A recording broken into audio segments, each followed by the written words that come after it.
You are listening to Radio Long Island City, recorded at our studios near Hell Gate, 9 kilometers north of the Harbor Hill Moraine. And now, the Observatory. The Observatory, Saturday the 18th of July, 2026. It is 27 days after the summer solstice. It is 66 days before the autumnal equinox. In today's episode, local seaweed, the Newsboys strike, Chappaquiddick, scented crayons, Canadian wildfires, and more.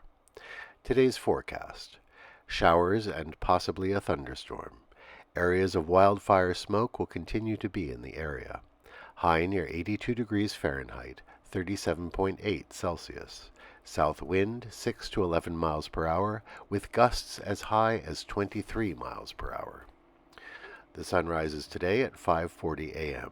Solar noon takes place today at 1:02 p.m. The sun sets today at 8:24 p.m. Civil twilight ends at 8:56 p.m. and nautical twilight ends at 9:36 p.m. The length of daytime today is 1 minute, 30 seconds shorter than yesterday. The moon is in its waxing crescent phase and is 23% full at midday. The moon rises today at 10:34 a.m. and then it sets at 10:53 p.m. These are the predicted tides today for Horns Hook. In the wee hours, high tide, 1:50 a.m., 1 meter 65. In the morning, low tide, 7:57 a.m., 0 centimeters. In the afternoon, high tide, 2:26 p.m., 1 meter 65. In the evening, low tide, 8:23 p.m., 18 centimeters. In our shared realm of plants and animals, we have trees and plants all around us, but how much thought do we give to the greenery that is underwater? At low tide in Hallett's Cove, you can see mounds of the seaweed known as rockweed, also called, rather uncharmingly, bladderwrack. It can be dark green or golden, and it's instantly recognizable by the little air bladders located at intervals along its fronds. These help the seaweed reach upwards when covered with water at high tide. It's an edible plant. It can be eaten raw or cooked, boiled or steamed, or it can be dried or powdered. It has a strong flavor, so is eaten sparingly. Its mucilaginous nature makes it a good addition to soups. It's also a classic seaweed for clam bakes. Added to the coals, it steams shellfish and adds a tangy element of flavor. Isn't it sad that our waters are so polluted, one daren't eat the rockweed from the cove? Chew on that thought. Commemorations. On this day in 1899, the famous New York newsboy strike began.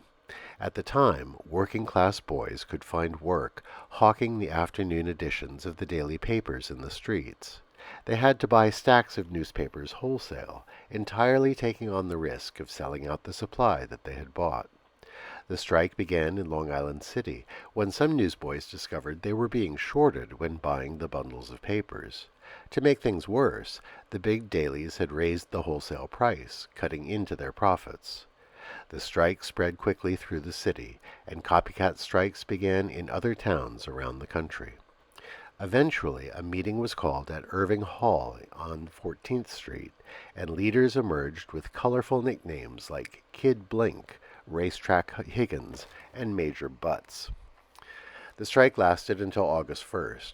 The boys didn't get all they wished, but the newspaper owners did agree to buy back unsold copies, a small victory. Although the press treated the whole strike as a bit of comedy, and the story of the strike was made into a Broadway musical to similar comic effect, it put real pressure on the owners. Remember those intrepid newsboys today. On this day in 1969, Senator Ted Kennedy drove off an unrailed bridge to Chappaquiddick Island late at night. His Oldsmobile plunged into the tidewaters. Although Kennedy survived, his passenger, 28-year-old Mary Jo Kopechne, did not. Kennedy failed to report the fatal accident for a full 10 hours. It cast a deep shadow on his political career ever afterwards. A lovely idea gone wrong.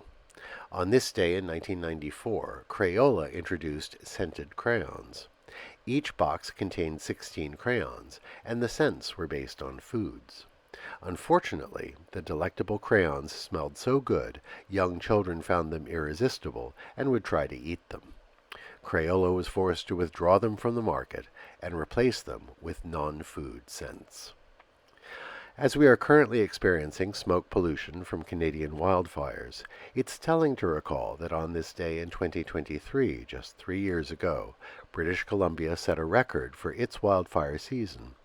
14,000 square kilometers of land were burned, more than in any previous season.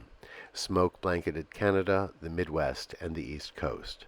Our skies turned deep orange. In the World Cup today, France faces England in Miami. They are competing for the bronze. The final match is tomorrow. Today, the third Saturday in July, is Toss Away the Could-Haves and Should-Haves Day. It is the brainchild of the motivational speaker Martha J. Ross Rogers. She advises us this day to find a pen and paper, write down our could-haves and should-haves on the paper, then throw away the list. She suggests making this resolution. From this day forward, I choose not to live in the past. The past is history that I cannot change. I can do something about the present. I choose to live in the present. Now, we are not sure whether this is wise advice or not, but if you find it so, happy Toss Away the Could-Haves and Should-Haves Day. Finally, we correct an error in yesterday's broadcast. In our story about TWA Flight 800, we got the name of the NTSB wrong. It is the National Transportation Safety Board. And that is the Observatory, Saturday the 18th of July, 2026.